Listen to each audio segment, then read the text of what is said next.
Mayapang Comedy King Dolphy, seryoso pong kinukonsidera ng Malacanang mungkahing pagdedeklara ng National Day of Mourning para sa namayapang Comedy King na si Dolphy. Sinabi po ni Deputy Presidential Spokesperson Abigail Valte na naipabot na nila kay Pangulong Aquino ang mga kaukulang dokumento para dito. Ilang grupo kasi ang humihiling sa palasyo na magdeklara ng National Day of Mourning bilang pagkilala sa naging kontribusyon ng aktor na naghatid saya sa tahanan ng bawat pamilyang Pilipino. Ayon pa kay Valte, hinihintay na lamang umano ng palasyo ang pinal na desisyon ng pamilya Quezon ang araw na itinakdang paghahatid sa huling hantungan kay Dolphy. Batay kasi kay Yusek Manolo Quezon ng Presidential Communications Development and Strategic Planning na itinataon po ang deklarasyon nito sa mismong araw ng libing. Samantala sa panayam naman po kay Pangulong Aquino ng media sa SMX Convention Center, sinabi nito na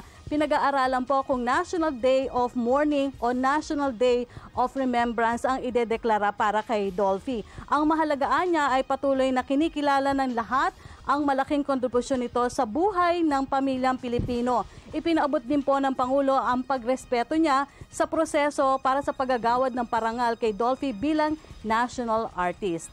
At yan po ang ating pag-uulat mula dito sa Palasyo ng Malacanang para sa Telebisyon ng Bayan, Rocky Ignacio.